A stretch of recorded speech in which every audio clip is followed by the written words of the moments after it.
Hello friends. My name is Vishal Vardhan और आज हम लोग देखने वाले हैं डिफरेंस फॉर लूप और फॉर ईच लूप का। ठीक है। और काफी अच्छे से समझेंगे। काफी लोगों का ये प्रश्न आता है कि ये दोनों में डिफरेंस क्या होता है, फॉर लूप और फॉर ईच लूप में। मैं यहाँ पे आपको प्रैक्टिकली करके दिखाऊंगा। ठीक है, जिससे आपको काफी अच्छे से समझ में आ जाएगा कि फॉर लूप और फॉर ईच लूप क्या होता है। ठीक है।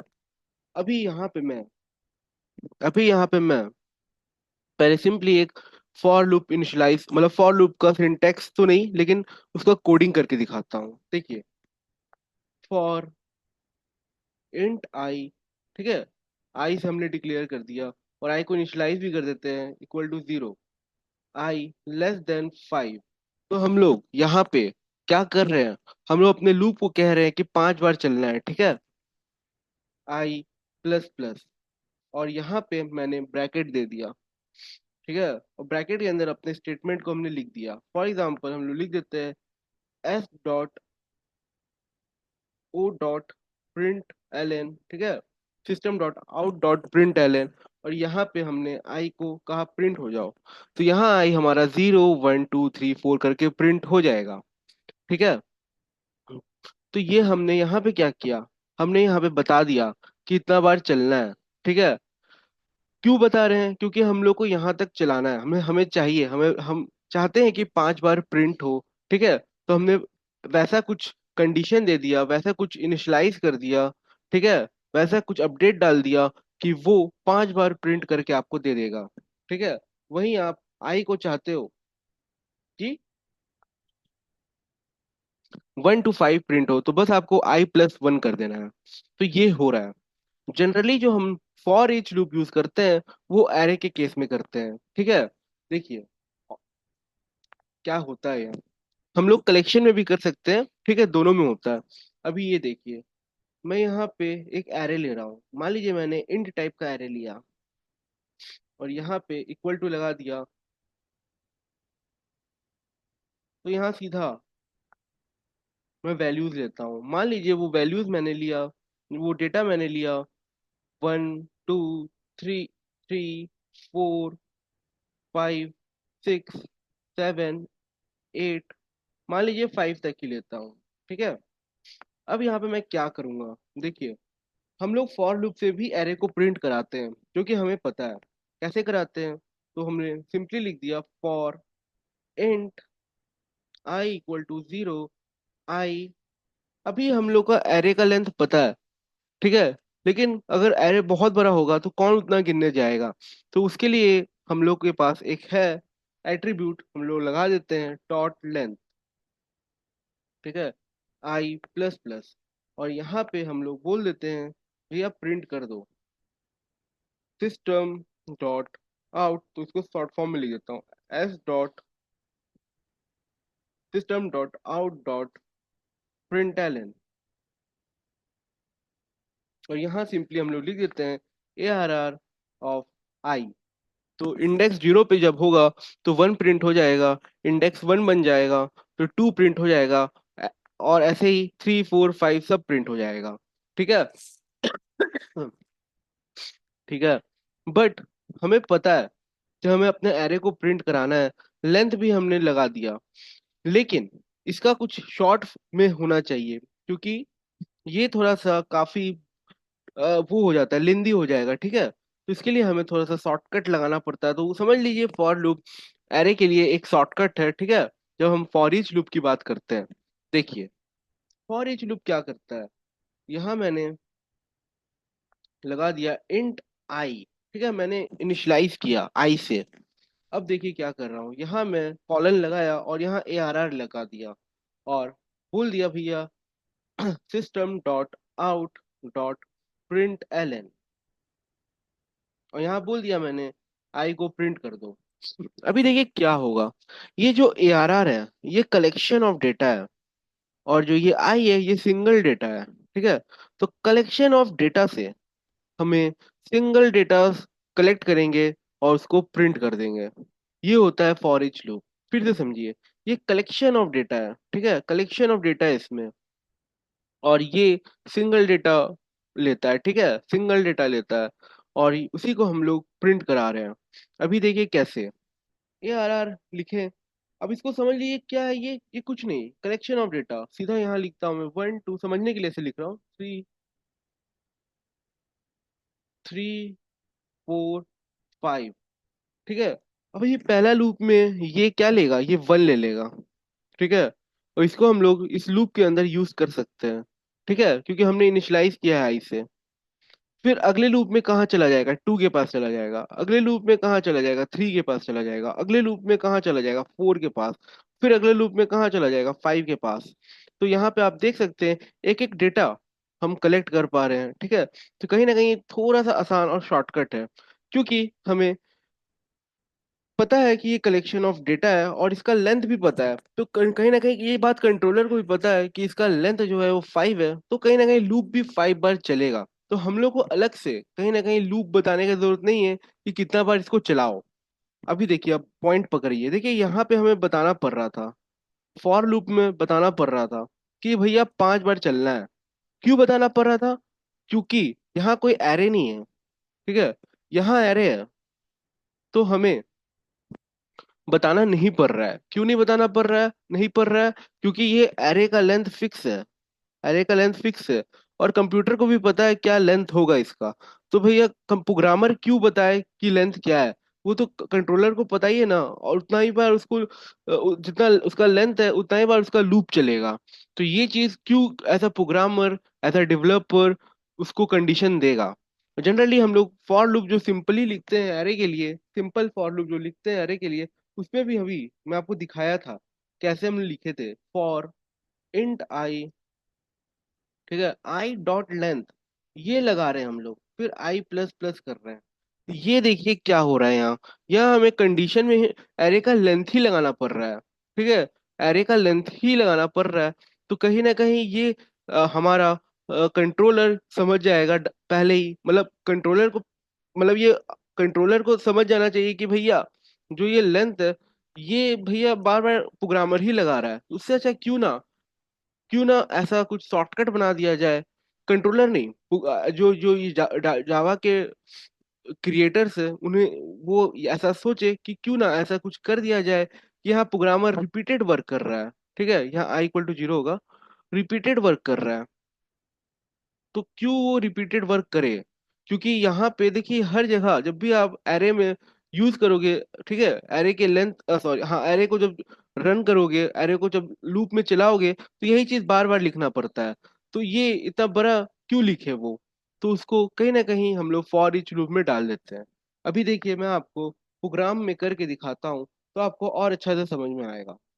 यहाँ मैंने राइट क्लिक मारा, न्यू पे गया, एक नया जावा क्लास बना रहा हूँ। ठीक है, इसका नाम रख देता हूँ फॉर वर्सेस फॉर ईच। ये हमारे क्लास का नाम हो गया। ठीक है, यहाँ मैं बना देता हूँ मेन मेथड। ठीक है, ये हमारा मेन मेथड हो गया। अभी देखिए मैं एक एरे बना रहा हूँ, इंट आई। ठीक है, int array of ARR equal to 1 2 3 4 5, 5 तक ही रखते हैं। और फिर यहाँ पे मैं फॉर लूप सिंपल वाला लगाता हूँ, फॉर आई वाला। ठीक है, ये देखिए यहाँ मैं सिंपली ARR डॉट लेंथ लगा दिया। ठीक है, ARR डॉट लेंथ लगा दिया, और यहाँ मैं system dot out dot print L N लिख रहा हूँ, और सिंपली यहाँ पे मैंने डाल दिया ARR ऑफ आई। ठीक है, अब मैं इसको रन कर देता हूँ, तो आपको पता है आउटपुट पे क्या आने वाला है।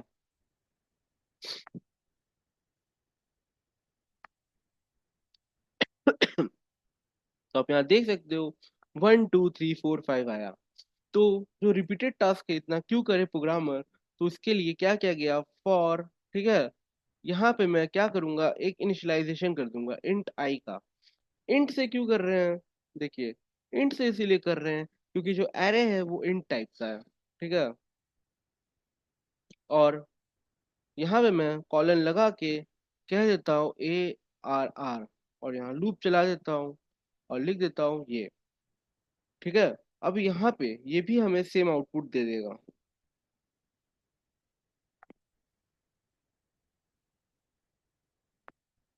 ठीक है, तो वही आउटपुट आ रहा है। अभी देखिए यहाँ पे क्या हो रहा था। पेंट पे आते हैं। ये देखिए यहाँ पे कोई मतलब कोई इनिशियलाइजेशन करने की जरूरत नहीं है। देखिए इंट आई इक्वल टू 0 है, कोई इनिशियलाइज करने का जरूरत नहीं है। ठीक है, फॉर ईच में। फिर यहाँ पे हमें कंडीशन लगाने का भी जरूरत नहीं है, कहाँ तक चलना है, आई डॉट लेंथ तक चलना है यहाँ पे। और यहाँ पे कोई अपडेट करने का जरूरत नहीं है। यहाँ पे सिंपली फॉर ईच में हम लोग क्या कर रहे हैं, फॉर ईच लूप में हम लोग सिंपली यहाँ पे कलेक्शन ऑफ डेटा से हम लोग एक पर्टिकुलर डेटा कलेक्ट कर रहे हैं। 1 2 3 पर्टिकुलर डेटा हम कलेक्ट कर रहे हैं। ठीक है, मान लीजिए हमारे पास 1 है, 2 है डेटा, 3 है, 4 है, 5 है। तो हमारे कंट्रोलर को पता है, ठीक है, हमारे कंट्रोलर को पता है कि ये कहीं ना कहीं इसमें 5 डेटा है। तो ठीक है, 5 डेटा है, इसकी लेंथ क्या है, 5 है। तो वो क्या करेगा, वो बार बार वो क्या करेगा, अगर हम लोग ऐसा कोड लगा दे कुछ कि सिंगल डेटा हमें चाहिए, तो वो बार बार एक एक सिंगल डेटा दे देगा। पहले 1 दिया, अब हमें 2 का काम है तो फिर वो 2 दे दिया। ठीक है, फिर हमें 3 का काम है, फिर वो 3 दे दिया। फिर हमें 4 का काम है, फिर वो 4 दे दिया। फिर वो 5 दे दिया।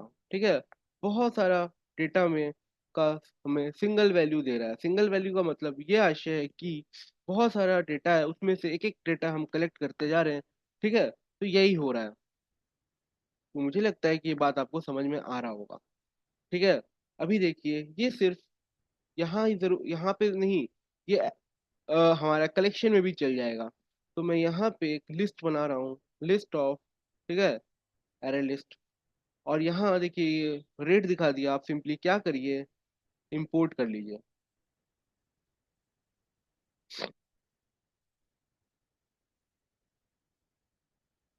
इंपोर्ट कर लिया। अब क्या करना है ये देखिए, मैं सिंपली लिस्ट से ऐड कर दूंगा। तो यहाँ हम लोग 1 ऐड किए, यहाँ ऐड 2 कर देते हैं, यहाँ ऐड 3 कर देते हैं, यहाँ ऐड 4 कर देते हैं, और यहाँ ऐड 5 कर देते हैं। ठीक है, इतना ऐड किया। अब हम लोग क्या करेंगे, फॉर लूप चलाएंगे। देखिए यहाँ पे ये जो ऐड हो रहा है डेटा, ये ऑब्जेक्ट है। ठीक है, ये ऑब्जेक्ट है। ये वो सिंपल इंट वाला वैल्यूज नहीं है, ये ऑब्जेक्ट है। ठीक है, अगर आप कलेक्शन फ्रेमवर्क पढ़े होंगे तो आप समझ पा रहे होंगे कि मैं क्या कह रहा हूँ। और अब मैं यहाँ पे फॉर लूप चला दूंगा तो हमें क्या लेना पड़ेगा, एक ऑब्जेक्ट लेना पड़ेगा। ठीक है, किससे लेना पड़ेगा, लिस्ट से लेना पड़ेगा। ले लिए, और हम लोग इस ऑब्जेक्ट को प्रिंट करा देंगे। ठीक है, यहाँ एक कोई और वैल्यू ले लेता हूँ, फिर आप लगेगा कि एक ही चीज एक ही आउटपुट पे बार बार देखने को मिल रहा है। कंट्रोल एस कर दिया और फिर यहाँ चला दिया।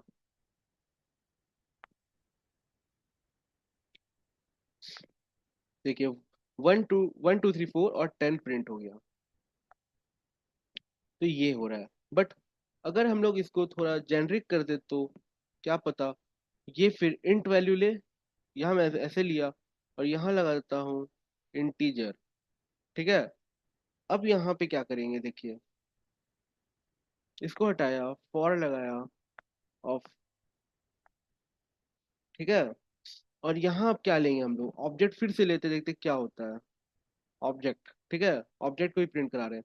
तो ये मेरा, मान लीजिए मैं यहाँ चेंज कर देता हूँ, यहाँ मैं 6 कर देता हूँ और इसको रन कराया। इंटीजर टाइप ऑब्जेक्ट ले रहा हूँ।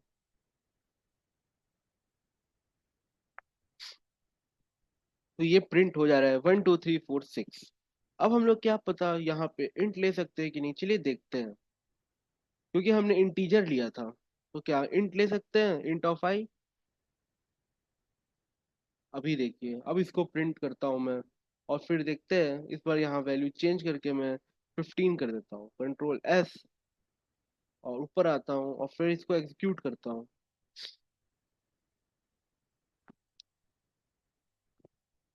देखिए काम कर गया। तो ये देखिए कितना ज्यादा हमारा कंट्रोलर, ठीक है, जानता है। हमारा क्रिएटर्स ऑफ जावा ने ऐसा कुछ सेटअप कर दिया है कि लिस्ट से भी इंट ऑफ आई मिल जा रहा है। एक लिस्ट से सोचिए, वो भी एक इंटीजर ऑब्जेक्ट से। तो सोचिए इंटरनली क्या क्या काम हो रहा होगा इसको प्रिंट कराने के लिए। तो आपने रैपर क्लास पढ़ा होगा, ठीक है, रैपर क्लास पढ़ा होगा। रैपर क्लास मतलब कि मान लीजिए एक इंटीजर है, ठीक है, इंट आई, और इसका वैल्यू रख देते हैं हम लोग 10, ठीक है, ऐसा कुछ कर दिया।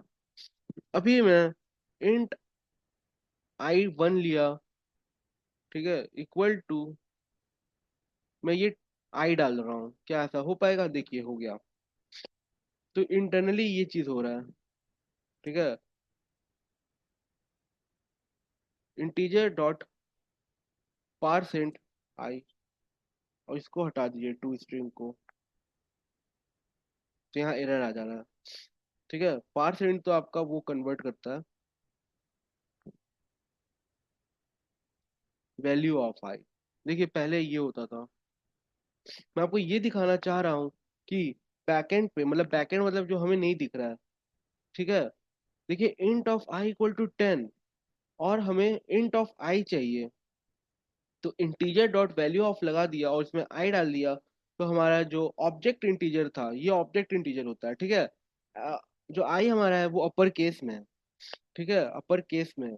तो यहाँ पे आप देख सकते हैं ये एक ऑब्जेक्ट है, इंटीजर टाइप ऑब्जेक्ट है, और उसको हम कन्वर्ट कर दिए इंट ऑफ आई में। मतलब कि हमने कहीं ना कहीं नॉन प्रिमिटिव टाइप डेटा को प्रिमिटिव टाइप डेटा में कन्वर्ट कर दिए, ठीक है।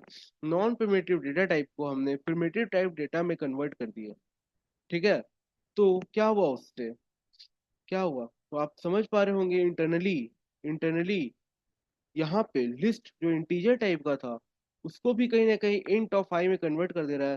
तो पीछे ये वाला कोड भी रन हो रहा है, पीछे ये वाला कोड भी रन हो रहा है। तो आप समझ सकते हो कि हमारा जो फॉर ईच लूप है वो इंटरनली कितना कुछ अंदर में कर ही दे रहा है हमारे लिए, ठीक है। तो ये होता है एक नॉर्मल फॉर लूप और एक फॉर ईच लूप में डिफरेंस, ठीक है, फॉर ईच लूप में डिफरेंस। तो एक यह हमें समझ में आ रहा है कि जो हमारा फॉर ईच है वो कहीं ना कहीं कलेक्शन ऑफ, कलेक्शन या फिर एरे में रन हो रहा है, ठीक है। और जो हमारा नॉर्मल फॉर लूप है वो कहीं ना कहीं non primitive data type, sorry, primitive data type में हम लोग यूज कर रहे हैं, ठीक है। और हमारा ये है, ये हमारा ऑब्जेक्ट में काम आ रहा है, ठीक है, ये हमारा ऑब्जेक्ट में काम आ रहा है। और ऐसा नहीं है, हम लोग चाहे तो फॉर लूप भी चला सकते हैं, किसमें? अपने कलेक्शन में। तो यहाँ पे मैं सिंपली यहाँ से हटा रहा हूँ और फॉर, सिंपल फॉर लूप लगा रहा हूँ, ठीक है, सिंपल फॉर लूप लगा रहा हूँ। हाँ, एक ये चीज बताना था कि इंटीजर से भी चल जाएगा, देखिए इंटीजर से भी चल जाएगा, इससे भी चल जाएगा, ठीक है। ऑब्जेक्ट भी लगाइए तो भी चल जाएगा, इंटीजर भी लगाइए चल जाएगा। इंटीजर लगाने का फायदा क्या होगा? अगर आपको कोई सम करना है, ठीक है, कुछ डिवीजन करना है, कुछ मल्टीप्लिकेशन करना है, ठीक है, कुछ सब्ट्रैक्शन करना है, वो सब चीज हो जाएगा। इसीलिए इंटीजर लगा सकते हैं, या फिर हम सिंपली इंट भी लगा सकते हैं, जो मैं आपको दिखाया था। वो भी इंटरनली रैपर क्लास के अंदर, जो हमारा, जो मैं आपको करके दिखाया था, इंटीजर डॉट वैल्यू ऑफ, जिससे एक non primitive data primitive data में कन्वर्ट हो जा रहा है, वो भी हो रहा है, ठीक है। सारा चीज यहाँ फैसिलिटी आपको फॉर ईच लूप में मिलता है। और अगर आप चाहे तो नॉर्मल फॉर लूप लगाए तो वो भी हो जाएगा, इंट आई इक्वल टू 0। हाँ, ये देखिए, यहाँ पे देखिए क्या हो रहा है, इंट आई इक्वल टू 0, और आई कितना तक चलना चाहिए? हमारा लिस्ट डॉट साइज तक चलना चाहिए, ठीक है। यहाँ पे जैसे हम लोग नॉर्मल एरे में क्या कर रहे थे, लेंथ लगा रहे थे, डॉट लेंथ, यहाँ डॉट साइज हो जाएगा, और वो प्लस प्लस होते जाएगा। बट लिस्ट में हमें वैल्यू चाहिए, तो हम लोग एरे में क्या लगा देते, इंडेक्स लगा देते, ए आर आर इंडेक्स, ठीक है, आई। तो फिर वो 0 पे 0, एरे ऑफ 0 का जो वैल्यू हो, एरे ऑफ 1 का जो वैल्यू हो वो दे रहा था। बट यहाँ पे देखिए लिस्ट डॉट गेट आई है, ठीक है, यहाँ से हम गेट करते जाएंगे। अभी मैं यहाँ इसको 25 कर देता हूँ, ठीक है, और इसको रन कर देता हूँ।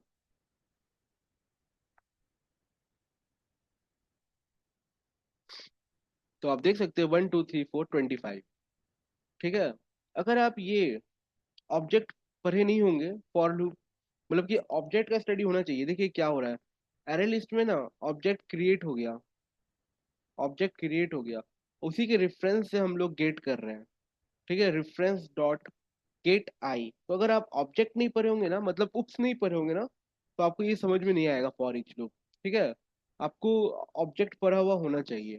ठीक है, फॉर, तो फिर आप समझ जाओगे यहाँ फॉर ईच लूप में इंटरनली क्या हो रहा है। ठीक है, या फिर सिंपल फॉर लूप में ही देखिए, फॉर लूप ही तो है, सिंपल फॉर लूप में भी हम लोग कहीं ना कहीं देखिए ऑब्जेक्ट क्रिएट किया, फिर उसके रेफरेंस से गेट कर रहे हैं वैल्यूज। तो आपको उप्स का नॉलेज होना चाहिए, तब आपको समझ में आएगा क्या मैं बोल रहा हूँ। ठीक है, तो ये था सिंपल जो मुझे इस लेक्चर में बताना था, और मुझे लगता है कि आपको ये बात समझ में आया होगा। ठीक है, चलिए, अगर वीडियो पसंद आया होगा तो लाइक शेयर कमेंट कर दीजिएगा। फिर मिलेंगे अगले लेक्चर में, तब तक के लिए बाय बाय।